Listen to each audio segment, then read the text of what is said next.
Federal.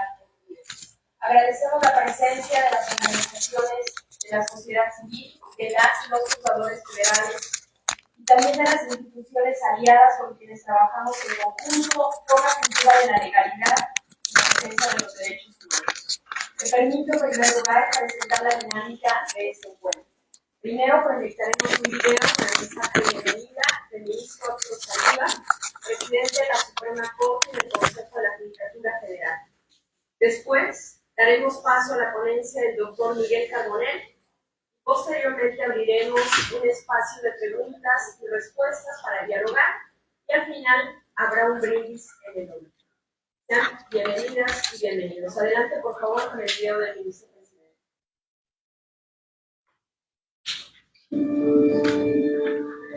Doy la más cordial bienvenida a todas y todos ustedes a este programa Una jueza o un juez federal en tu vida.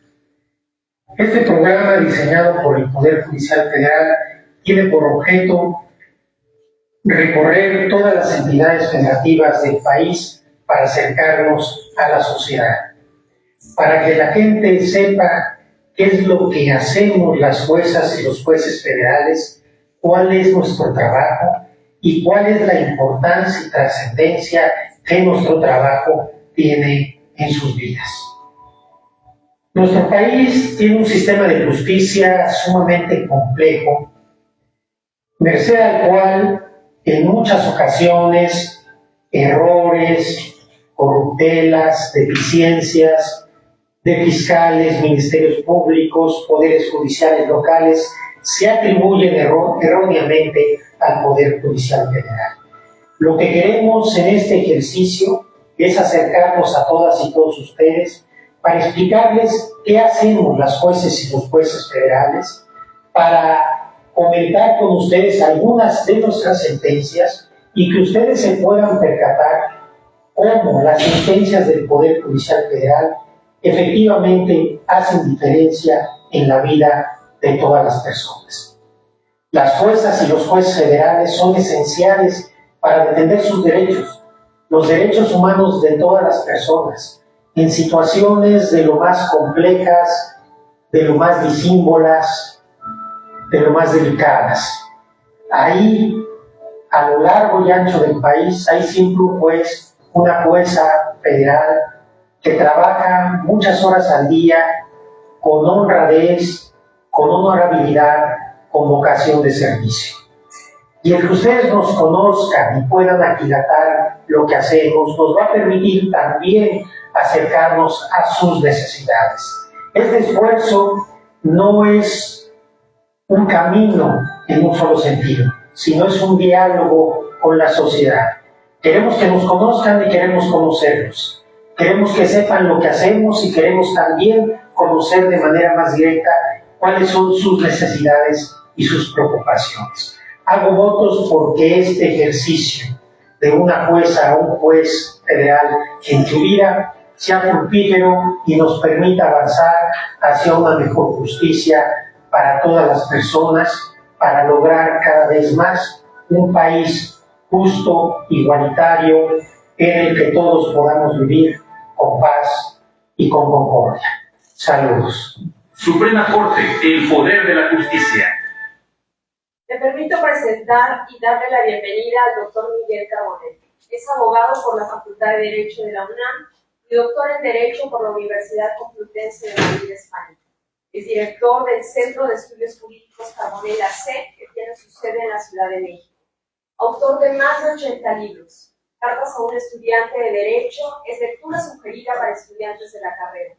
Carbonell es un apasionado difusor de la ciencia jurídica, ha dictado más de 2.100 cursos y conferencias en México y otros países. Conduce el programa Ya lo dijo la Corte, con las sentencias más relevantes de la Suprema Corte, que se transmite a través de Justicia TV. Sus cuentas de redes sociales son seguidas por decenas de miles de personas. Sus videos en internet se han reproducido más de 30 millones de veces. Bienvenido, doctor Miguel Carbonell, para que pido un fuerte aplauso.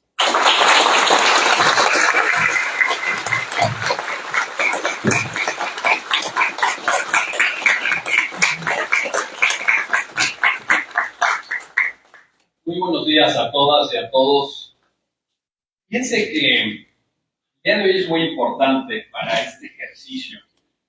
Lo hemos llamado un ejercicio de rendición social de cuentas, porque escucharon ustedes cuando el ministro presidente decía, la idea de este foro es que recorramos todas las entidades federativas, toda la República.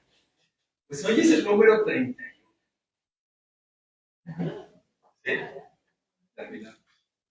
Como dice un amigo, ¿sí se puede? Sí se puede. Aquí estamos, en Colima. El próximo lunes tendremos el evento de conclusiones en la sede de la Suprema Corte de Justicia de la Nación.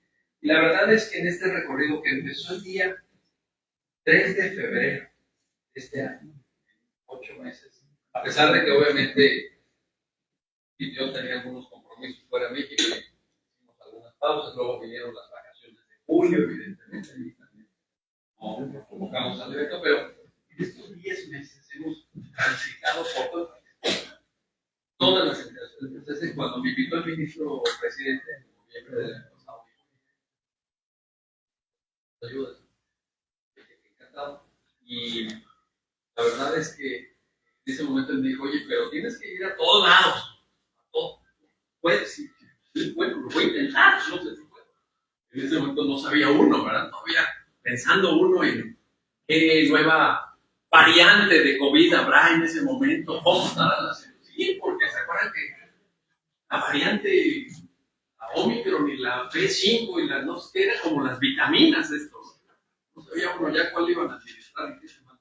Entonces, el hecho de que estemos aquí hoy en Colima es algo que nos emociona profundamente porque ustedes lo saben, a veces los proyectos institucionales, las instituciones públicas del Estado mexicano, pues proyectos muchos, ¿no? Hombre, ¿cuántos? Ideas, ¿no? Oye, vamos a hacer esto, vamos a hacer lo otro. Pero otra cosa son proyectos terminados. Otra cosa son proyectos culminados. Este es un proyecto culminado. Hoy estamos logrando el foro número 30. ¿Qué es lo que queremos? En primer lugar, y yo sé que aquí hay expertos y especialistas, les pido una disculpa porque esta parte pues ya la conocen, pero esto es para, en general, la sociedad civil. Como ustedes lo escucharon del señor ministro presidente, queremos que quede muy clara la estructura del Poder Judicial Federal. ¿Qué hace el Poder Judicial Federal? ¿Cómo se imparte la justicia federal? Y para eso preparamos esta primera lámina, donde del lado izquierdo, según ustedes la están viendo, está la Suprema Corte. La Suprema Corte se integra por 11 ministras y ministros.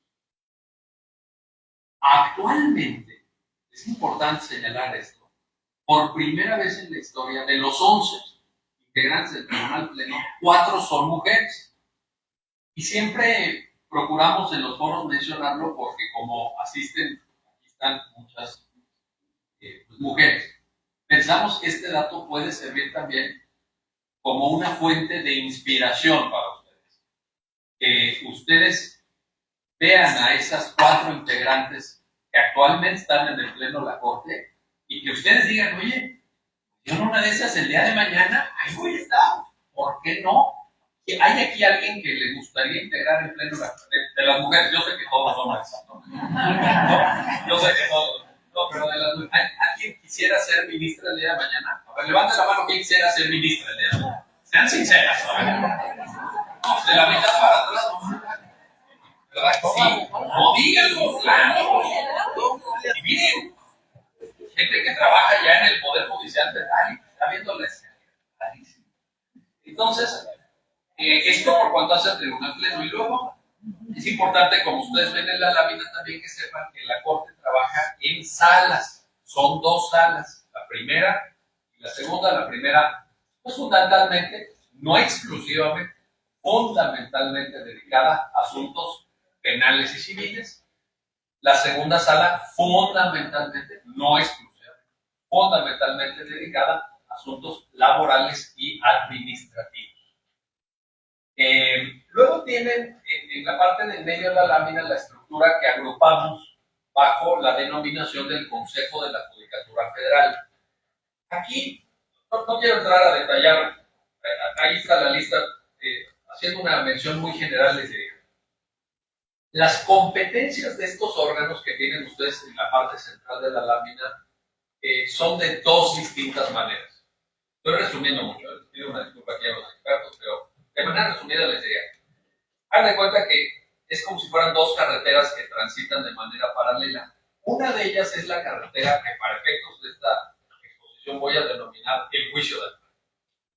Es decir, la mayoría de estos órganos conocen y tramitan juicios de amparo, que es, como ustedes saben, el instrumento fundamental de tutela y garantía de los derechos humanos en México. El juicio de amparo es la vía procesal a la que la gente recurre cuando estima que se le está violando algún derecho humano, por un lado. Y la otra carretera, pero ojo, fíjense bien como se los dije, que transita paralelamente, no quiere decir que una va antes que la otra, no.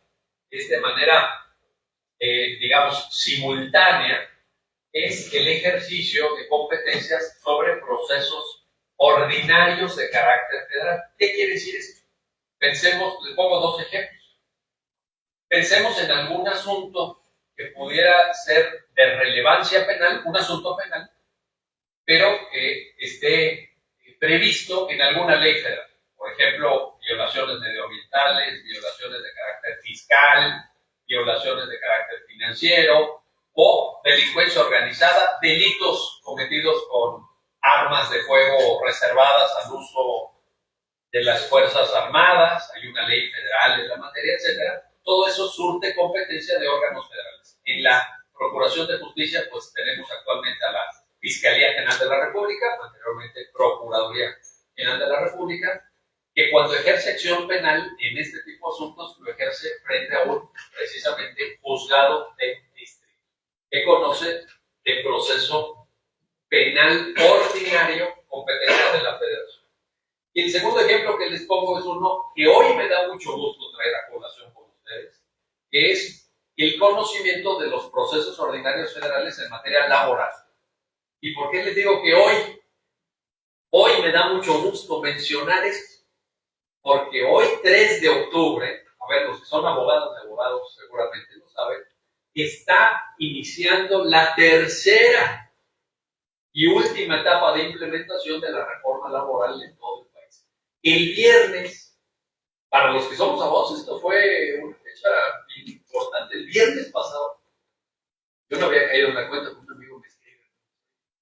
¿Ya te diste cuenta que en todo el país ahora ya cerraron las juntas de conciliación? Pues sí que uno como cierta hasta nostalgia, ¿no? Sí, cuando lo leí, ya no vamos nunca más a poner un pie en una junta de conciliación. Digo, bienaventurado. Digo, no sé si hay gente aquí en los dos, perdón, si hay gente en los dos. No lo digo que sea una mala noticia, pero sí siento una cierta nostalgia. De las juntas, llevar asuntos laborales en las juntas. A mí me tocó llevar varios asuntos. Sí, fue todo un éxito. ¿Quiénes han litigado laboral en las juntas? Fíjate. No, sí tenía cierta forma, ¿no? Yo allá en la Ciudad de México, la junta local. Yo siempre decía que era como ir al banco, ¿no? Porque eran ventanillas literal y estábamos desahogando audiencias a veces simultáneamente, 6 a la vez, con una especie, déjenme decirlo, de veras, se los digo en serio, especie de fraternidad entre los participantes, porque estamos tan pegados, era literal otro con otro. Yo estaba aquí entendiéndome con el escribiente y bajaba yo oreja con el de lado, y se está preguntando el de lado, estábamos hombro con hombro, era de veras una integración ahí fabulosa. Bueno, y el viernes se terminó. Ya de hoy, 3 de octubre del año, para todo el país, incluyendo la capital de la República, ya está funcionando pues el nuevo modelo de justicia laboral, que yo espero que vaya bien. Bueno, hasta ahorita va bastante. Los datos son optimistas, los datos son provechosos, y esto también, lo que era, háganse, bueno, lo voy a resumir mucho, pero lo que era competencia de la Junta Federal de Conciliación y Arbitraje, una vez que viene el nuevo modelo de justicia laboral, ante quien se promueven ese tipo de procedimientos judiciales, pues ante la jurisdicción del Poder Judicial de la Federación, especializada en materia laboral. Entonces, también ese es un ejemplo. Y luego tenemos del lado derecho a la lámina, según ustedes lo están viendo, una jurisdicción especializada por razón de materia, que ciertamente llama la atención cuando este tipo de exposiciones a veces las tenemos que hacer con gente de otros países, dicen, ¿qué está pasando aquí, verdad? O sea, ¿esto por qué o qué?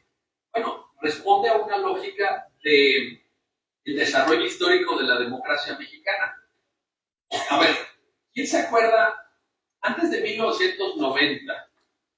Yo sé que todos están mejor, pero a lo mejor hay alguien. ¿Quién organizaba las elecciones de México? Antes de 1990. ¿Y quién contaba los votos? Ellos mismos. Es cierto, eso es rigurosamente cierto. Pero fíjense ahora, no sé, a ver, a los más jóvenes, ya no les tocó esa época, pero fíjense, los más jóvenes, ¿no les parece que eso es tanto como si en un partido, déjenme hacer este símil, como si en un partido de fútbol el árbitro trajera la camiseta de uno de los equipos? O sea, yo que soy gobierno, organizo la elección y yo cuento los votos y declaro quién ganó. ¿Cuál imparcialidad, no? Es como si el árbitro estuviera nada más quitando faltas y penales a favor de uno de los equipos. ¿Qué sucede en 1990? Se crea un organismo autónomo que históricamente se llamó IFE, Instituto Federal Electoral, pero se llama INE, Instituto Nacional Electoral, que se encarga de la parte administrativa de las elecciones. Y complementariamente, a partir de una reforma de 1996, se desarrolla ya en el ámbito de competencias del Poder Judicial Federal esta jurisdicción para revisar la constitucionalidad, la convencionalidad y la legalidad de todos los actos electorales. Y esto funciona igual que parecido como la Suprema Corte, en una sala superior, 7 integrantes, sede Ciudad de México, y en 5 salas regionales que están distribuidas para que haya competencia a todo lo largo y ancho del país, con 3 magistradas o magistrados cada una de ellas, más una sala especializada en materia de sanciones electorales. Hay todo un desarrollo normativo del derecho sancionador electoral, del cual conoce una sala especializada. Es muy importante que sepan ustedes que el marco de referencia para el trabajo cotidiano de nuestras juezas, de nuestros jueces, del Poder Judicial Federal, magistrados, es la Constitución. Solamente porque de pronto pues hay en la opinión pública, normal, forma parte del pluralismo mediático que tenemos en México y de la libertad de expresión. Pues hay diversas ópticas que dicen es que se resolvió ya les fueron a dar línea, o se resolvió porque lo tienen amenazado. La verdad es que uno en materia jurídica puede tener discrepancias, puede tener desavenencias. Todos a veces interpretamos las normas de manera diferente, pero eso no quiere decir que haya factores distintos al marco legal que rige la actuación de la justicia federal. Si aquí preguntáramos, ¿no? Si ahorita sacara cierto tema, oye, ¿tú crees que el divorcio incausado requiere tramitación así o así? Pues aquí habría quién sabe cuántas opiniones. Decía un amigo, donde hay 3 abogados hay 4 puntos de vista. Ese tamaño. Eso quiere decir que quienes opinan diferente a otro, sea por cuestiones de corrupción o porque están amenazando, no. Quiere decir que el derecho se interpreta y bueno, es nuestro trabajo como abogados, de manera diferente. Pero sí quiero insistir en esto. El marco de actuación del Poder Judicial Federal, podemos discrepar en alguna sentencia, como si yo lo hubiera hecho de esta manera, o les faltó esto, les faltó aquello. Claro, y eso a los abogados nos encanta, pero el marco de referencia es la Constitución y los tratados internacionales suscritos por el Estado mexicano, particularmente los de derechos humanos, que a últimas fechas, desde la reforma 2011, han ido tomando una gran relevancia. Siguiente. Cuantitativamente, ¿cómo se ejerce la función de impartir justicia a nivel federal? Fíjense, con datos de diciembre del año pasado, y les digo diciembre del año pasado porque fue el cierre estadístico último que tenemos. Ahorita, obviamente, en unas semanas, no sé quién es el informe del presidente. 15 de diciembre. al 15 de diciembre. El 15 de diciembre, cuando ya se el informe de este año del señor ministro presidente Arturo Saldívar, pues estas cifras variarán. Pero yo les traigo las de diciembre del año pasado. Obviamente, ya ahorita ya variaron. 873 órganos jurisdiccionales en toda la República, de los cuales 272 son tribunales colegiados de circuito, 101 tribunales unitarios, que progresivamente van a cambiar por una reforma de marzo del 2021. Ahorita están integrados, como su nombre lo indica, por una sola persona, pero van a cambiar a tribunales colegiados de apelación ya integrados por 3 personas, magistradas o magistrados, progresivamente. 447 juzgados de distrito, 11 tribunales laborales federales. Este dato va a cambiar de una manera muy, muy significativa, por obvias razones, lo que les decía de la implementación de la reforma laboral. 41 centros de justicia penal federal, un centro nacional de justicia, para un gran total de 47,193 servidoras y servidores públicos encargados de la tarea de impartir justicia en las competencias del Poder Judicial de la Federación. Y 86% de ellos en funciones jurisdiccionales. Quiere decir, esto resolviendo asuntos, resolviendo cuestiones de fondo, y el resto, es decir, un 13,7%, en apoyo administrativo, que no es menor esa tarea. No es menor porque gracias al apoyo administrativo que se da, con el que se cuenta, los órganos jurisdiccionales están concentrados en impartir justicia, y están concentrados en resolver asuntos. Entonces, de esta manera es como se logra el resultado. En términos cuantitativos también, junto con el número de órganos jurisdiccionales, es importante que ustedes conozcan este dato de cuántos asuntos entran.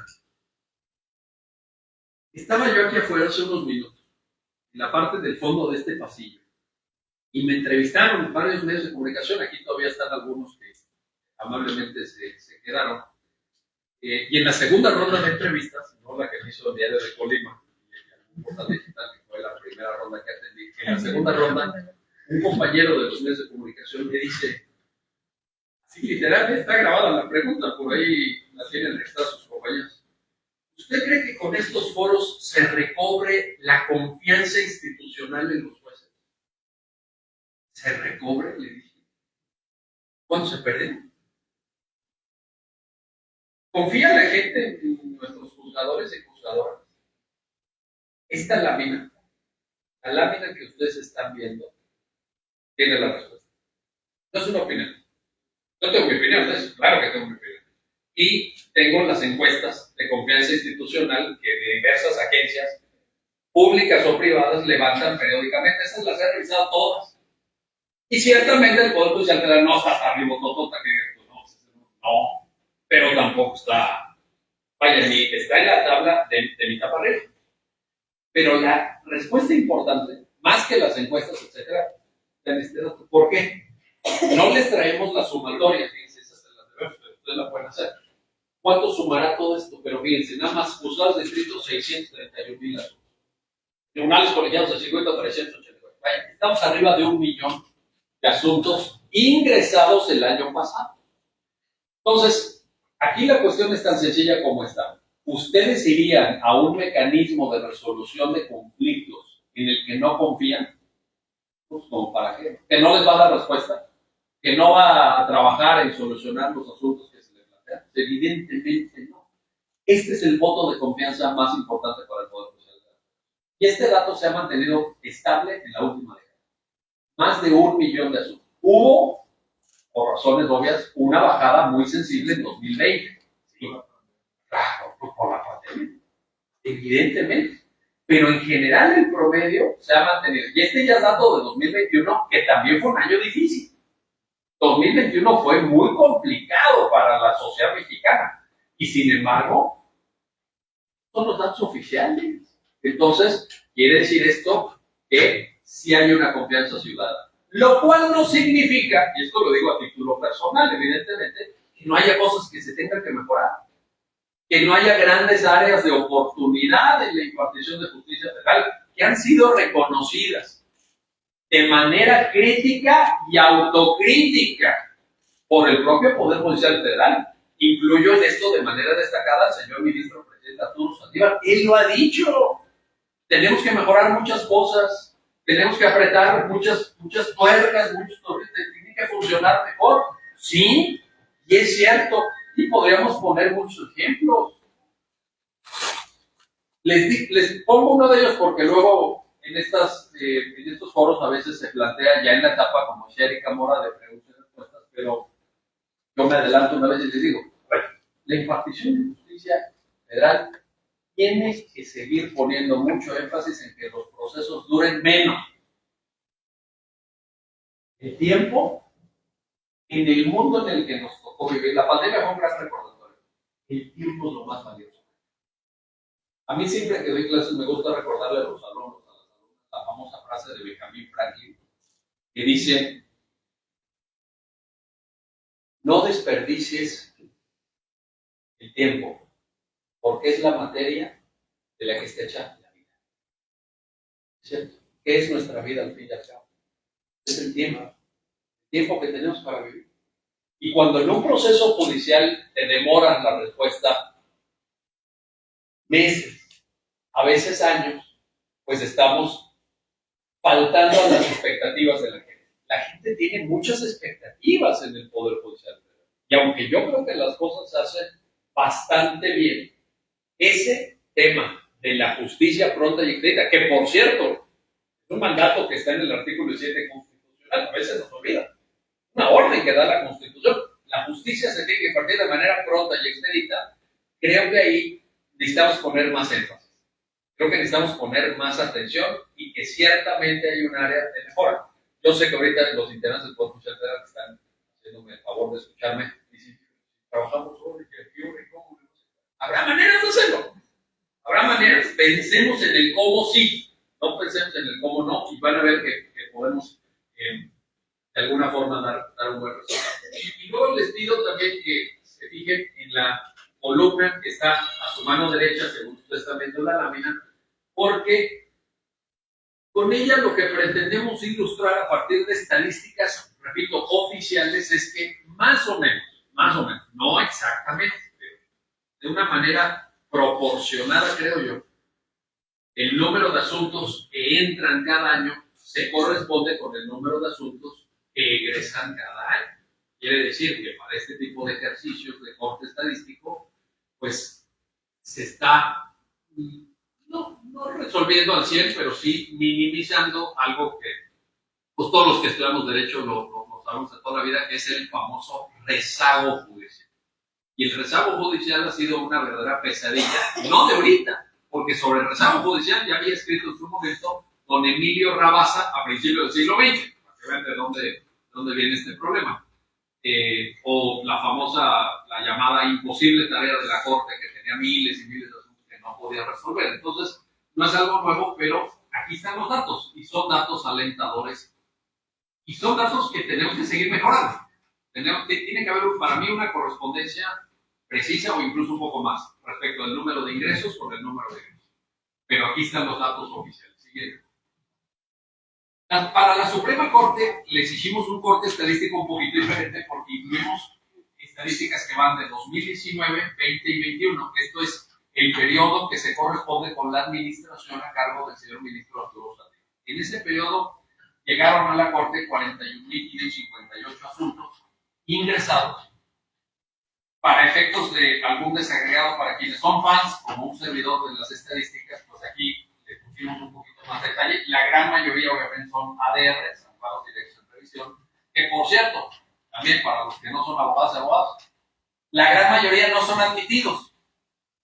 Se los digo con toda honestidad, porque luego hay gente, algunos colegas, abogadas y abogados, que le dicen a sus clientes, no, perdieron la primera instancia, perdieron la segunda instancia, ante la sala, acá en el Poder Judicial local del Estado. Promueven el amparo directo y en el colegiado lo pierden también. Ya le cansan, ya no. No, y le dice el abogado, vamos a ir a pelear a la Suprema. Meten el recurso de revisión en contra de la sentencia del colegiado y la Corte lo ignora. No te preocupes, recurso de reclamación. ¿Qué viene el recurso de reclamación? Que lo pierden también. No importa, vamos al sistema interamericano, nos vemos allá en San José. Es una cosa tremenda. Yo creo que parte de lo que nosotros como abogados tenemos que hacer es hablar con claridad. Hay asuntos que se ganan de espera. ¿A qué abogado le gusta perder un asunto? ¡A nadie! ¡A nadie!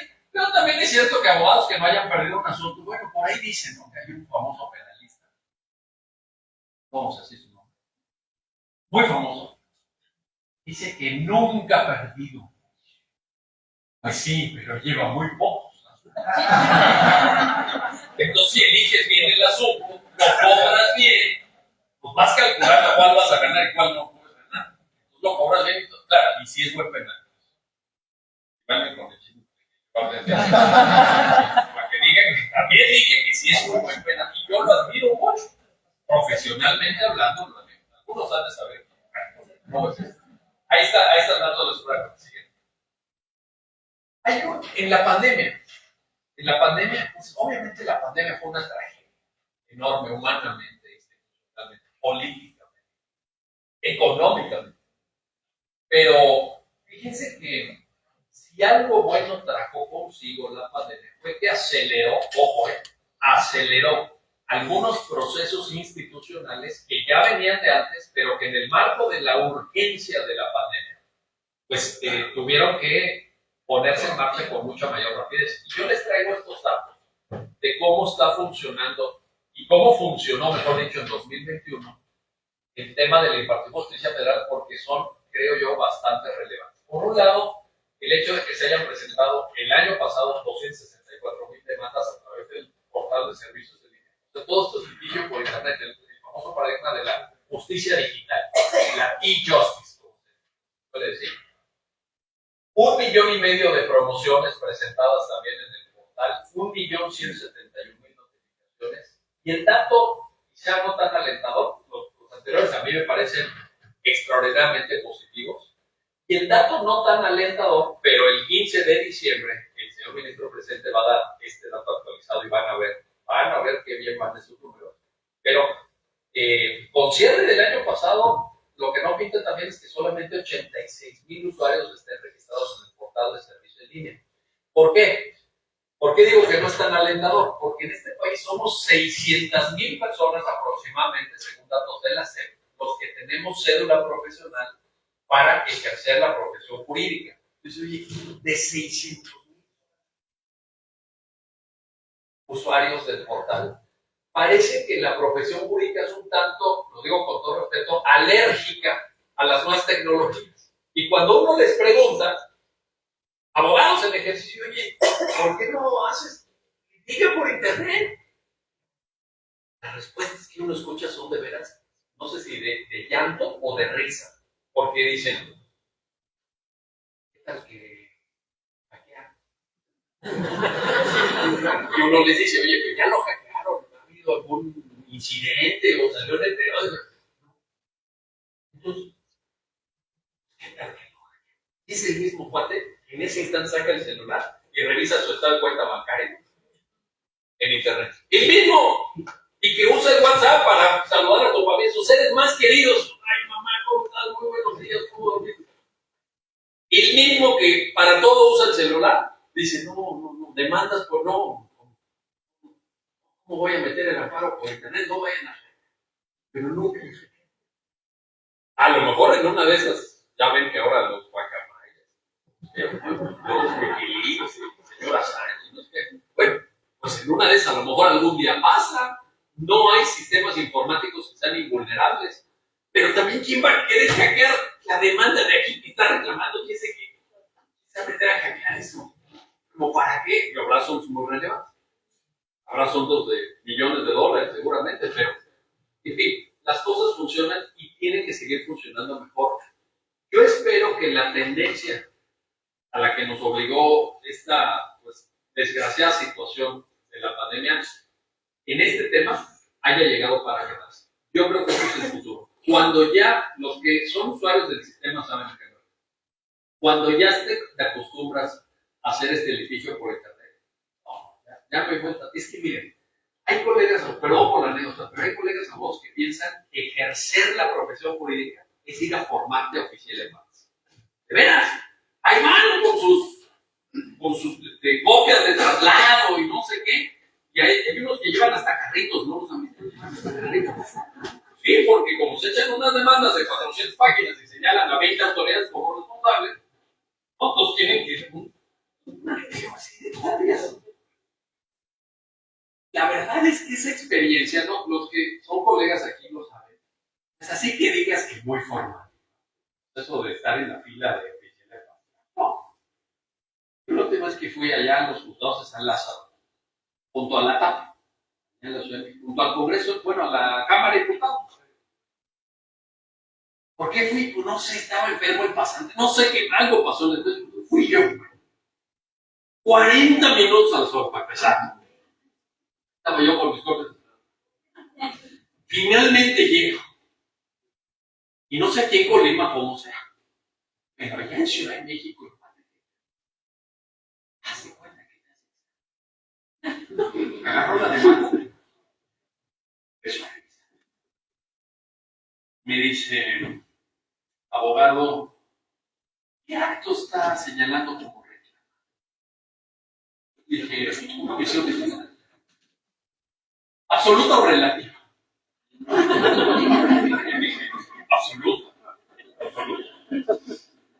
¿Y qué autoridad se está señalando como responsables?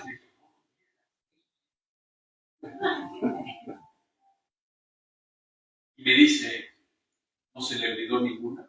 Y es cuando ya te pones nervioso. Y es cuando porque fíjate, los ve todos los días. Pero ya, por favor.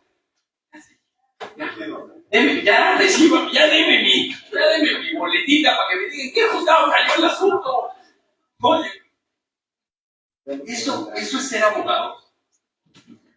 Eso es la gran forma. Estudiamos años, nos desvelamos, leímos los 8 tomos del Derecho Civil Mexicano de Rafael Rojina Villegas para que tu gran ejercicio jurídico se haya formado de 40 minutos y te interrogue el de oficial de parte. Y yo dije, una de esas es un juez camuflado.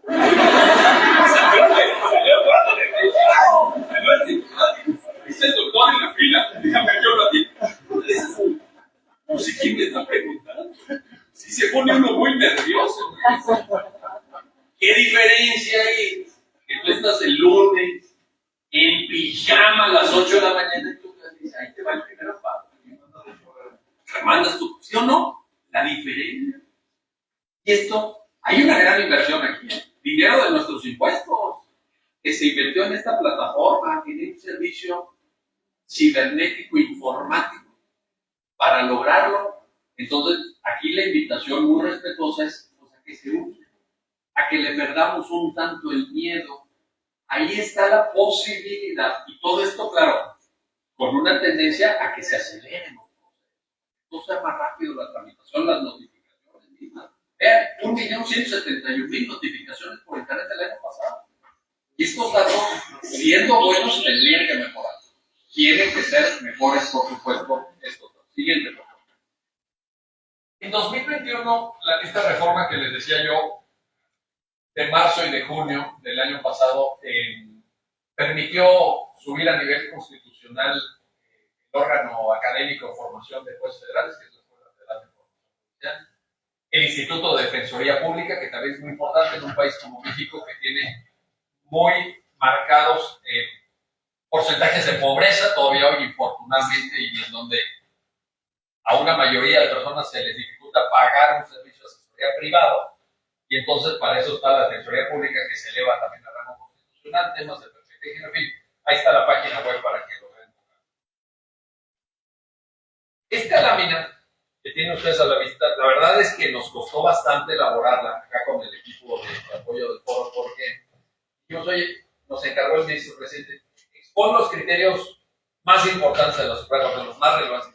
¿Cuál les pongo, no? Y ya Erika decía, bueno, pues el señor conduce, ya lo dijo la Corte, efectivamente. ¿Cuánto tiempo llevas en la Corte? 3 años. ¿Cuánto? 3 años. 3 años ya. Sí. ¿Y siempre lo ha conducido el mismo? Bueno, pero nadie lo ve, ¿no? Creo que lo ve mi mamá. Mi mamá siempre lo ve eso. Pero como ella no es abogada, nada más lo ve para decirme, no combinan la corbata con el saco, no mal hecho. Siempre hay las mamás como funcionan. Siempre, cuidado, no movían demasiado las manos. ¿Cuál es el rating? ¿Es una persona todavía? Sí. 3 años. Pero entonces, pues allí obviamente hemos expuesto ya, hemos grabado más de 200. El viernes pasó, no, el anterior grabé el programa 250 ya lo dijo la Corte.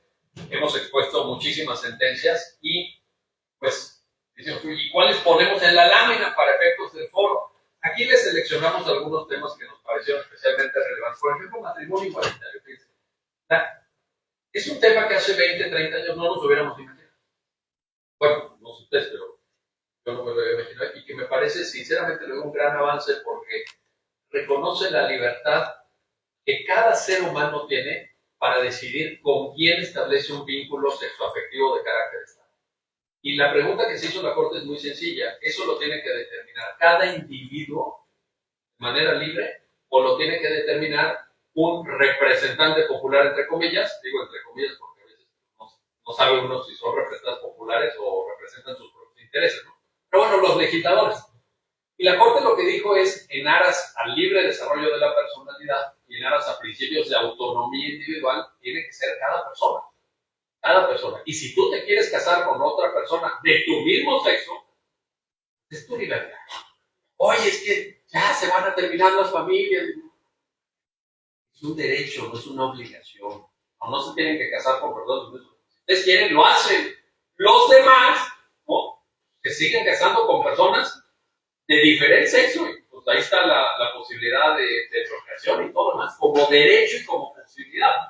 Pero que no se imponga en términos de matrimonio una visión que responde a un cierto modelo y a una cierta preferencia sexual. Retroactividad de alimentos, muy importante también, es un criterio de hace ya algunos años, el amparo directo de revisión 2293-2013, por el señor ministro Alfredo Gutiérrez Ortiz Mena, donde una mujer promueve un juicio en el estado Sonora para reconocimiento de paternidad y tema de alimentos, porque había conocido a un señor. Pues, la vida es muy complicada, y a veces los seres humanos la hacemos más complicada. Esta señora conoce a un señor, pero el señor estaba casado. Debe pasar una vez en 1 millón. Pero en fin, le pasó a este señor. Forma parte de la estadística, aunque sea minúsculo en un país como México.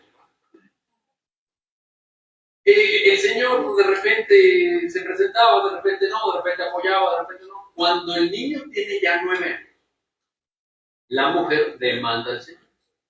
Y entonces el señor, pues, obviamente hace lo posible y hasta lo imposible para no rendir la prueba pericial genética que permita acreditar la paternidad. Finalmente, la rinde positivo, sí, y es su hijo.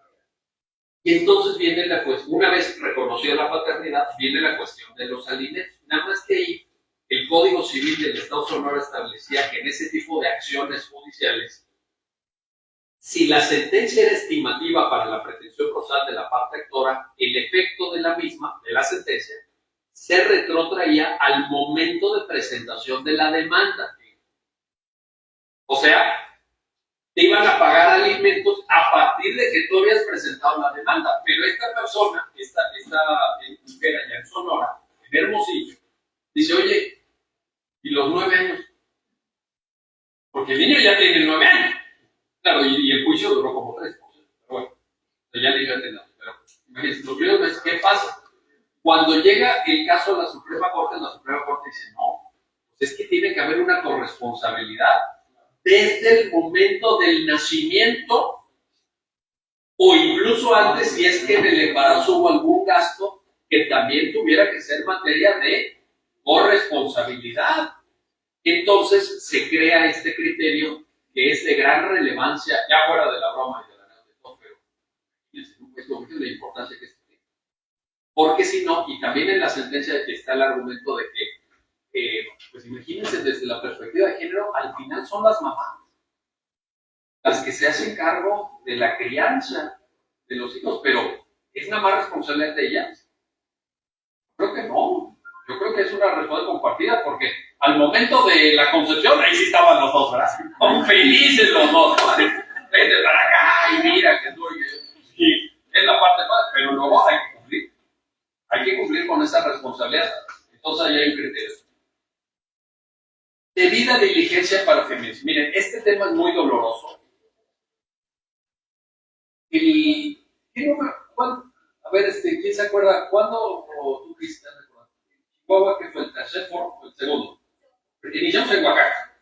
El segundo fue en Chihuahua. Y en Chihuahua nos tocó la dolorosa experiencia, nunca lo voy a olvidar, de escuchar a las mamás de víctimas de feminicidio. Fue una experiencia impresionante. Y desde entonces, y lo hemos platicado con el ministro presidente hizo una propuesta de ley general para regular el feminicidio. Y luego, es que en México, de veras, hay tanta mezquindad, hay tanto egoísmo. Colegas académicos, gente que tiene hasta doctorado, cuando sale la propuesta de unificar la tipificación penal del feminicidio a cargo del ser ministro, salen a burlarse a redes sociales. No tiene competencia, jajaja. Estamos hablando de un tema serio y lo único que está haciendo el ministro presidente es aportar una idea, una sugerencia, que además yo creo que tiene mucho fundamento. Y que es ¿qué dijo el ministro presidente? Dijo, a ver, nos tenemos que poner de acuerdo en cuándo estamos frente a un feminicidio y cuándo estamos frente a un homicidio cuyo sujeto pasivo es de género femenino. Eso fue todo lo que dijo. Necesitamos tener una descripción típica penal unificada a nivel nacional de qué es el feminicidio, porque hay fiscalías y también personas juzgadoras que pueden legítimamente decir, para mí esto no es feminicidio. Entonces, definámoslo bien, porque el tema es urgente, fíjense, matan a 11 mujeres, 11, todos los días por el hecho de ser mujeres. Bueno, si eso no es una emergencia, díganme ustedes qué cosa es una emergencia. Eso es una emergencia a nivel nacional. Entonces también hay varias sentencias en donde la Corte dice cómo se tiene que investigar. Por ejemplo, y este criterio lo quiero resaltar de la Corte, que fue el amparo, ese amparo en revisión, el 554-2013, ¿verdad? De Alfredo Gutiérrez también. Y entonces, en ese asunto, realmente la Corte lo que hace es dialogar con la Corte Interamericana de Derechos Humanos en la sentencia Campo Algodonero. ¿Sí se acuerdan de la sentencia Campo Algodonero? Es muy importante. Es la sentencia emblemática de feminicidios en la jurisdicción interamericana. Entonces, ahí también se le ordenó al Estado mexicano que investigara bien, que agotara las líneas de investigación, porque llegaban las mamás a presentar las denuncias y los MPs que recibían las pruebas les decían, no, su hija se fue, así literal, se fue con el novio, o esa expresión muy de algunos estados del norte, ¿no? Su hija anda de volada, yo no entendí eso. Uno que usa tantos aviones, que anda de no sé, nunca entendí qué significa, pero así se expresan allá, en el norte. Y eso está en la sentencia Campo Algodonero. Entonces, este criterio dialoga. Malpraxis médica, fíjense, también un tema que pues ha sido un tema muy sensible, muy sensible. Va uno al médico, va uno a un hospital, ¿y qué espera uno? ¿Salir mejor o peor? No vas, yo lo que voy es a que me curen, no a que me maten. E infortunadamente, en México ha habido y hay bastante malpraxis. Entonces la Corte, en la famosa contradicción de tesis 93 de Hernán 2011, dijo, vamos a ver varias cosas. La primera, ¿cuándo estamos frente a una malpraxis médica y no frente a un error médico excusable, dado que la medicina no es una ciencia exacta? Lo cual es cierto, la medicina no es una ciencia exacta. Si un médico les dice, yo le garantizo tal resultado en tal cirugía, por ejemplo, está mintiendo. Nadie puede garantizar un resultado porque el médico no tiene un control completo y absoluto de las condiciones físicas del paciente. Se puede complicar la operación. Hay cosas que el médico no puede ver. Entonces, puede haber errores médicos, sí, de diagnóstico, de intervención terapéutica, en la fase recuperatoria, claro. Pero Otra cosa es la malpraxis médica. Ha pasado, hay casos donde uno dice, bueno, cirujanos que llegan a operar borrachos, cirujanos que cierran la incisión y han dejado adentro objetos. Eso ha pasado. Eso ya entra en la definición, esa contradicción de tesis 93 de 2011 da de qué es malpraxis. Entonces, primero. Y luego la otra, muy importante en estos criterios, es cuando la Corte en esa misma contradicción dice, oye, pero ¿qué sucede cuando existe, por ejemplo, en medicina privada, un contrato de prestación de servicios profesionales en materia médica, en donde el paciente está aceptando que el médico ya le explicó los riesgos, que los entiende perfectamente, los asume y acepta, en caso de que salga mal la intervención terapéutica, no va a demandar al médico? Entonces la Corte en esa contradicción dice, ¿ahí qué sucede? ¿Sabe qué dijo la Corte de eso? Es completamente inválida esa cláusula. Es nula de pleno derecho, porque el titular dice, el derecho a la vida, a la integridad física y a la salud, no puede renunciar convencionalmente, o sea, por vía de convenio o de contrato, a esos derechos. O sea, yo no puedo firmar una autorización para que el cirujano me mate. No se puede. Eso es nulo de pleno derecho. Entonces, hay un conjunto de criterios, creo yo, importantes. Prohibición de usura. A ver, ¿quién de aquí? Levante la mano, ¿quién en este salón tiene tarjeta de crédito? Levante la mano. Oye, Colín. Levanten la mano, los que estén despiertos, por lo menos. Ok, listo, gracias. Si no liquidan el 100% de su saldo mensual, ¿cuánto pagan de intereses? ¿No saben? A ver, no del monto, de porcentaje. ¿Cuánto pagan de porcentaje de interés? Aprox, a ver, ¿Nadie lo sabe? 32, ok. Luego, que por allá. Nadie, o sea, les paga. Seguro su pareja les paga la tarjeta. Ya me di cuenta, todo levantaron la mano. Bueno, puede ser su pareja o algo más. No vamos a limitar aquí la autonomía de la. ¿Cuánto? A ver, ya en serio, ¿cuánto pagan? ¿No saben cuánto pagaste? 16, no, pues la American Express, Black acá, ¿no? 16. No, 40%, 50%. Hasta un 60. Depende de hasta un 60, ¿no? Entonces, aquí la cuestión es esta. Miren, el artículo 21.3 de la Convención Americana de Derechos Humanos, es decir, el Pacto Constitucional, dice que está prohibida la usura, artículo 21.3, derecho a propiedad, está prohibida la usura y cualquier otra forma de explotación del hombre por el hombre. Y entonces la Corte, en una contradicción de tesis, la 350 también del 2013, del ministro Aníbal, se hizo esta pregunta: ¿cuándo es usura? Y en esa sentencia da 10 criterios. 10 criterios de en qué momento se configura la usura y se activa la prohibición del artículo 21.3 de la Convención Americana. Y es muy interesante porque, fíjense, yo sé que este año es distinto, pero traíamos un nivel de inflación, este año es diferente. En las últimas 2 décadas, aprox, datos del Banco de México, de un 3%. O sea, había años de un 2.5, había años de un 3.5, pero cerrémoslo en un 3%. Y tarjetas que te cobraron el 60%. Y yo, si tenemos una inflación del 3%, como ¿por qué te van a cobrar el 60%? Y uno entiende, hay riesgo crediticio, claro, hay riesgo de impago, claro, hay cartera vencida, ¿sí? Hay gente que firma y se desaparece, ¿sí? Pero es demasiado. Entonces, en muchos casos, los jueces federales, a raíz de ese tipo de criterios de la Corte, han ido haciendo ajustes a el porcentaje que se cobra, y esto pues evidentemente ha lidiado sobre todo la situación de las familias más vulnerables, porque efectivamente si tú eres una persona solvente que tienes medios y tienes tu American Express, Centurión, ¿verdad? Pues sí te cobran el 14, pero si tú vas a pedir prestado a la quiotista de la esquina, ¿no? Y dejas de garantía el carro, la factura del carro, pues ese sí te anda cobrando el 80%, ¿no?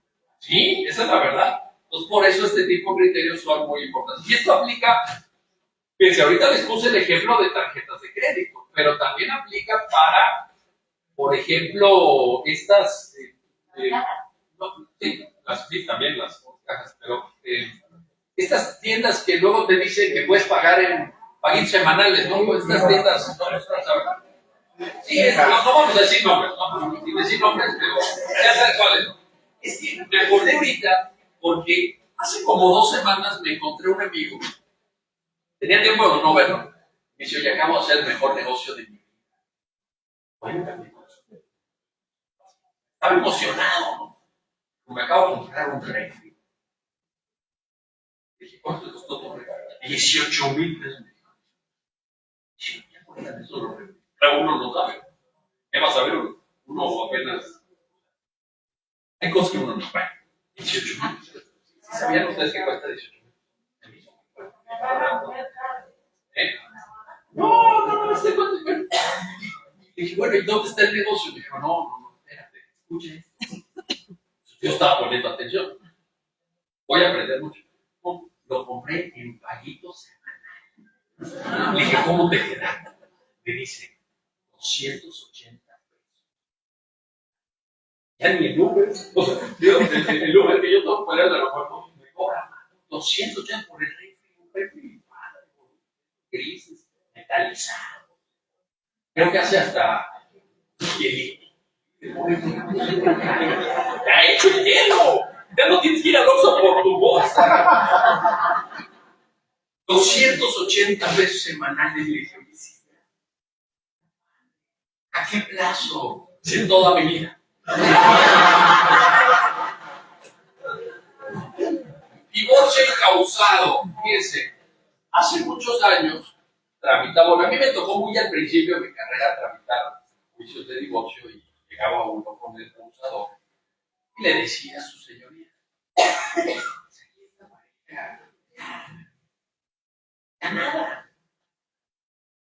nada de nada. ¿Qué hacemos? Porque en mi experiencia, no sé, cada quien no puede hablar.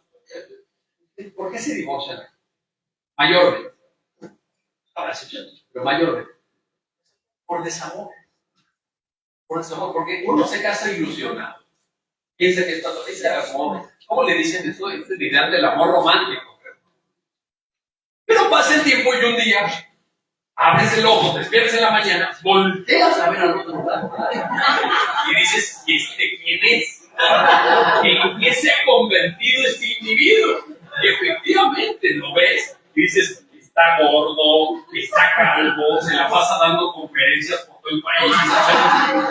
¿Cómo no?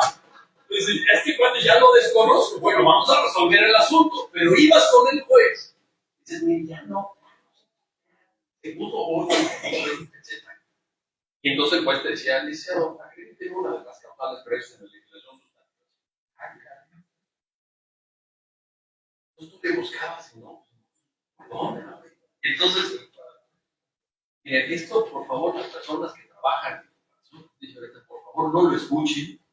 Si me citan, lo voy a negar. Ya sé que me están grabando. Igual yo puedo negar que me están grabando. Voy a decir que es un deep fake, una cosita.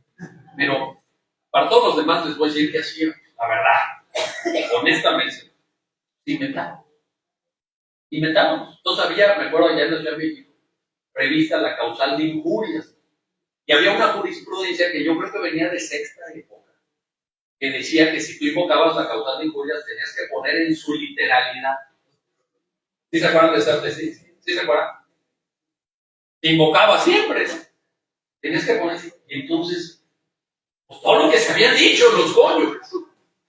Entonces, yo tenía un amigo de la prepa que había sido el campeón de albures de la prepa. O sea, era el cuate que se iba a entrenar con los albañiles en las obras.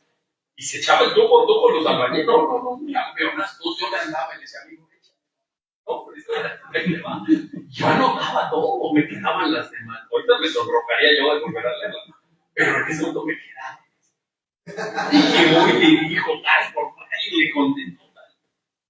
Entonces ya llegábamos con el acusador.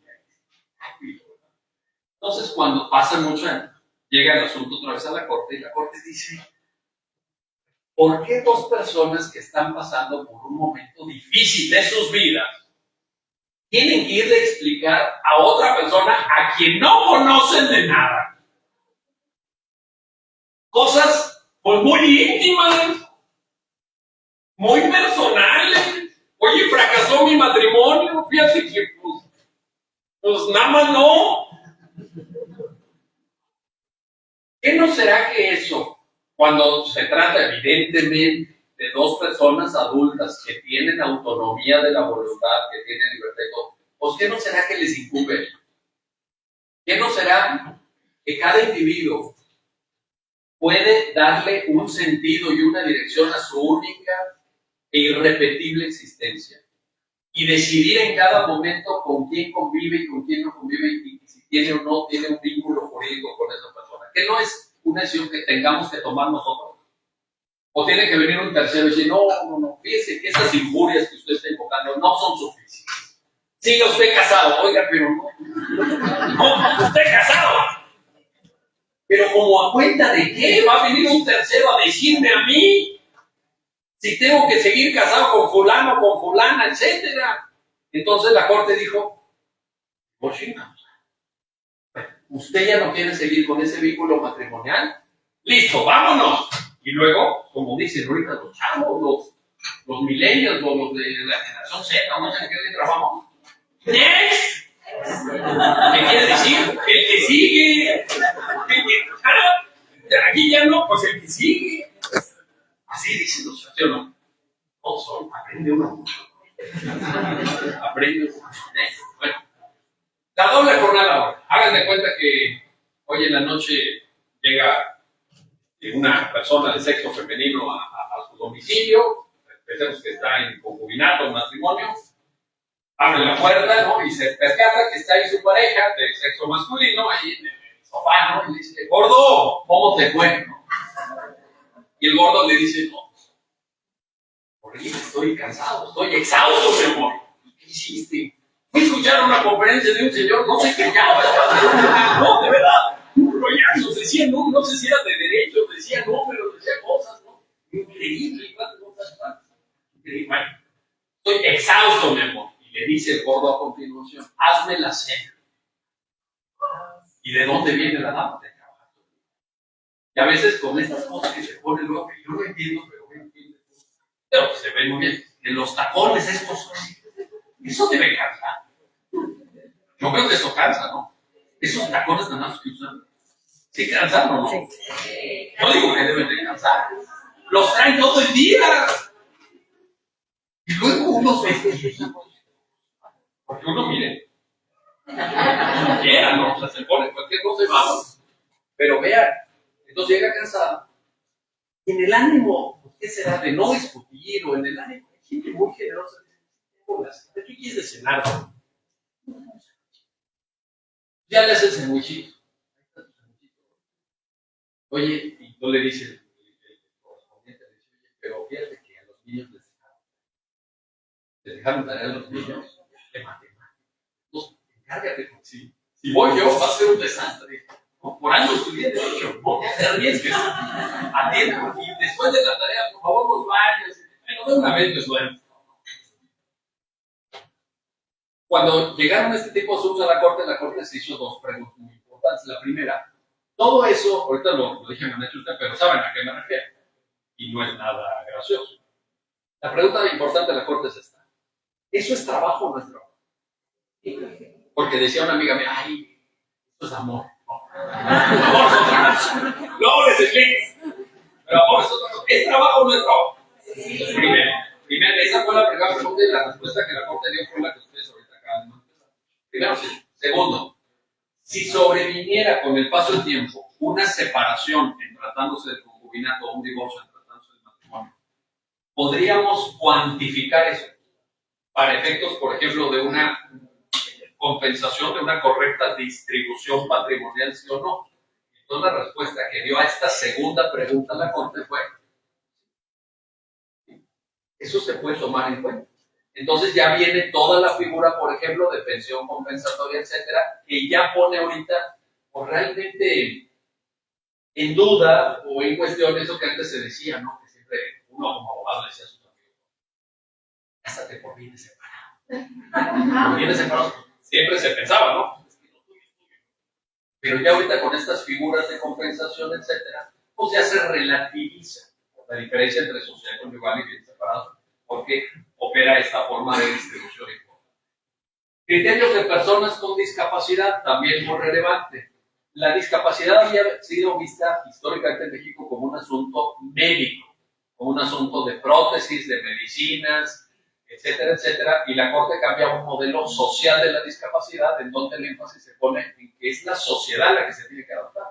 Se tiene que adaptar en el acceso a edificios públicos, se tiene que adaptar en las ofertas de trabajo, se tiene que adaptar en el transporte público. ¿Se han puesto a pensar? Vean nada más esto. Lo difícil que es para una persona en silla de ruedas subir a un pecero en México. Intenten subir con silla de ruedas un pecero. Bueno, ya las banquetas, no, ya sería mucho pedir que haya banquetas donde pueda uno transitar en silla de ruedas. Imagínense subirse un pecero, el riesgo que eso implica. Suponiendo que el pecero se pare. Tú estás en la silla de ruedas, le has parado el pecero, entonces sigue. El pecero ni te voltea a ver, el chofer. Entonces, ¿qué dice la Corte? Pues el énfasis está en la sociedad. Los que tenemos que cambiar somos nosotros. Y por último, el tema del medio ambiente, que es de la mayor relevancia, porque en México está sucediendo, se los digo literal, un ecocidio. Está en curso un ecocidio. Un país con tanta riqueza natural, un país con tanta biodiversidad, estamos así. ¿Qué le vamos a heredar a las siguientes generaciones? Ya han llegado muchos litigios al Poder Judicial Federal, han llegado muchos litigios a conocimiento en la Suprema Corte, en donde la Corte ha establecido una serie de lineamientos incluso para interpretar las normas medioambientales.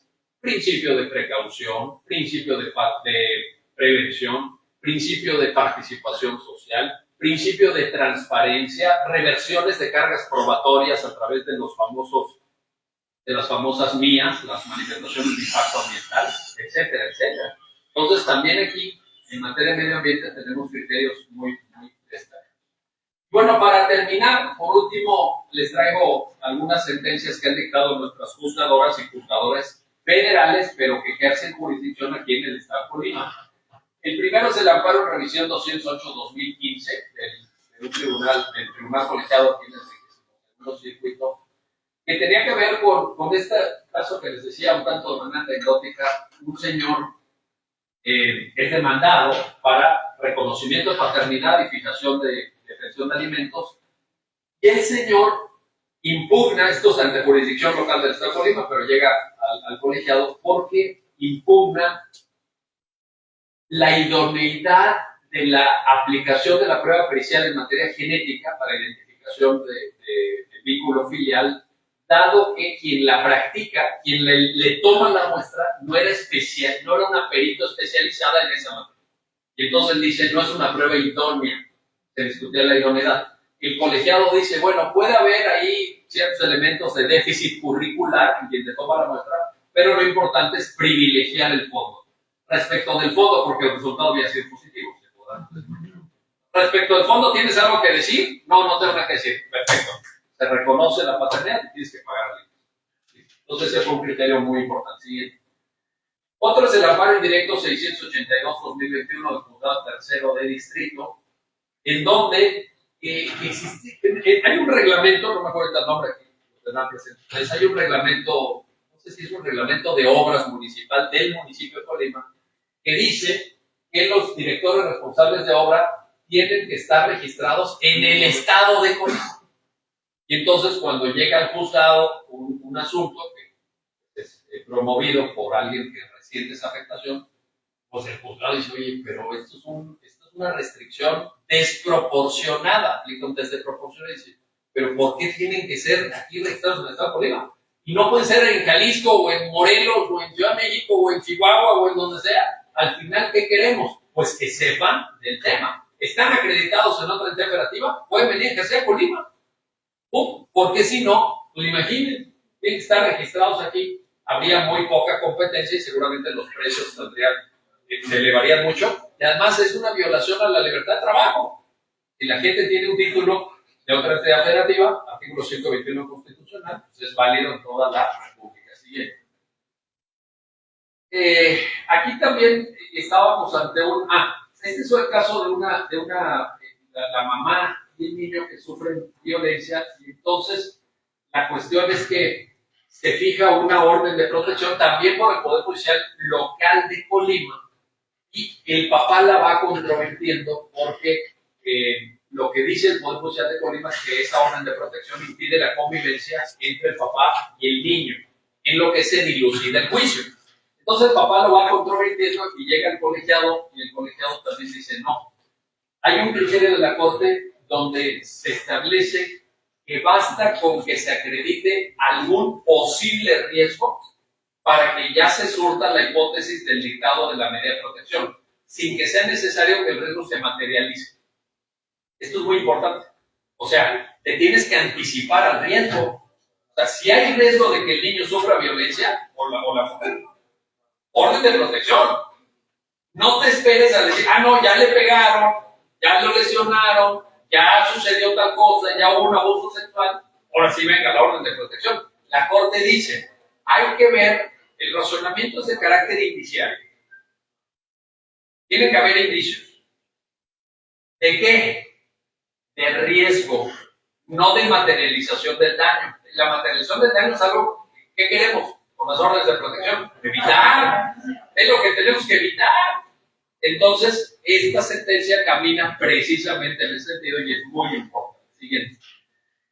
La cuarta que les traigo es el caso de un señor que acude un día, tenía él una dolencia de carácter crónico y acude un día a un hospital de IMSS a atenderse y en el hospital de IMSS le dicen, tiene usted que hacer un trámite de cambio de domicilio, tiene usted que actualizar su domicilio, ya saben, ¿no? Típico.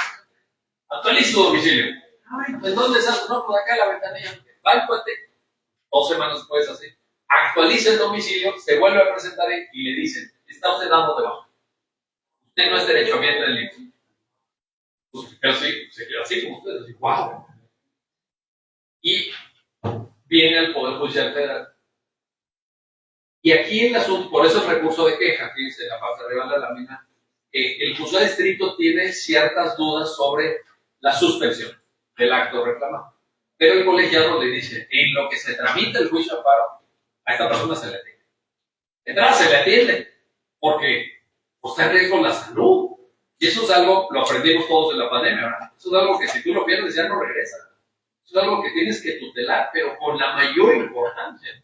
Ha habido miles de amparos de vacunas, incluso han cambiado criterios de suspensión del acto reclamado. Entonces, también es muy importante para efectos de determinar que la suspensión puede servir para que lo que tramite el juicio y se sabe si es derechohabiente o no, pues de entrada, ¿qué te va a proteger? La suspensión del acto reclamado. En este caso tenemos una demanda que presenta una persona, bueno, una solicitud frente a la Comisión Ejecutiva de Atención a Víctimas, en donde a una víctima había sido una sujeto de violación de derechos humanos, se le hace un cálculo en la Comisión Ejecutiva de Atención a Víctimas de indemnización, incluyendo una cuantificación de daño moral con la cual él no está de acuerdo. Y al no estar de acuerdo promueve precisamente un juicio de amparo y llega a conocimiento en previsión del tribunal colegiado. Y esta sentencia es muy importante, independientemente del sentido de fondo, porque nos enfrenta a un problema que al menos en la Ciudad de México está tomando, probablemente en todo el país, cada vez mayor relevancia. ¿Y qué es esto? Si a ti te lesionan, si a ti te generan un daño moral, es decir, una afectación a lo que se llama el patrimonio intangible de las personas, ¿cómo se calcula la indemnización? ¿Cómo le pones pesos y centavos a una afectación por daño moral?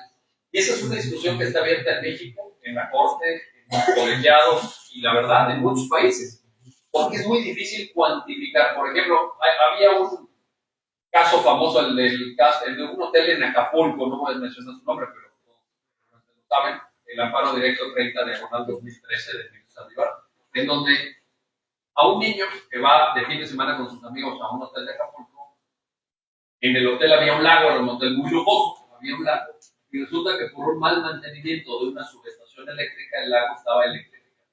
Estos se ponen a jugar, estaban chavitos, estaban ahí, ¿no? Se ponen a tontear, ya sabes, ¿no? A ver, y tú, y no sé qué, y se cae al agua, y se mueren. ¿Cómo le pones pesos y centavos al dolor de unos padres que ven morir a su hijo? Está difícil, ¿verdad? Está muy difícil. Ese es el debate sobre cuantificación de daño moral sobre el cual versa esta serie. Es un debate muy complejo, muy complejo. Y en muchos países está vigente. Y la última que les quiero platicar es que a una señora se ordena que se le, fíjense bien en esto que voy a decir, se le rebaje el nivel de presión del agua que llega a su casa porque la señora había dejado de pagar las cuotas trimestrales. Traía una deuda de agua ahí importante. Entonces, pero a la hora de aplicar eso, lo que hicieron fue, le cerró. Y entonces ya no se trataba de una disminución, ya se trataba del cierre total y completo del suministro. Estos son casos que han llegado centenares al Poder Judicial Federal en muchas sentencias federativas. Y entonces aquí lo que dijo el juzgado tercero estricto, una sentencia del 2021, es que pues eso no se puede hacer porque en la Constitución mexicana, artículo 4, existe un derecho humano al agua. Porque se trata de algo vital, se trata de algo que cada ser humano necesita y requiere. Entonces, no procede la suspensión completa. Ciertamente le puedes disminuir la presión para que, digamos, lo voy a decir así coloquialmente, para que haga poquita agua. Tiene que llegar algo de agua. No puedes dejar a un domicilio sin agua, dice bien el juzgado tercero de distrito. Y fíjense que normalmente cuando terminamos estas exposiciones, la gente es muy generosa, y ustedes lo son, porque en primer lugar están aquí. Después de que en Colima ha habido eventos difíciles en las últimas semanas, ¿cierto? Tiembla, luego llueve, luego el huracán, que si entra, que si pega, que si no pega. Todos ustedes están siendo muy generosos al estar aquí. Los diputados dicen. No es que no tengan ejecutados. ¡Ah, ejecutados! Yo entendí diputados. ¿Qué se parece? Ejecutados también tienen. Vaya, wow, pues, no, pues gracias por estar aquí. No, de verdad, oye, ¿cómo sale el avión? Fíjense que, o sea, no me animen. Y entonces, fíjense que normalmente la gente, en esta generosidad de la que estoy hablando, al final de las intervenciones, le aplaude la exposición. Yo quiero pedirles hoy un enorme favor. Cuento con su complicidad. Como les dije al principio que esta gira está terminando, que ya es la entidad federativa número 31, hoy les pido que el aplauso final, muy merecido, sea para Erika Mora, que es la organizadora de estos foros.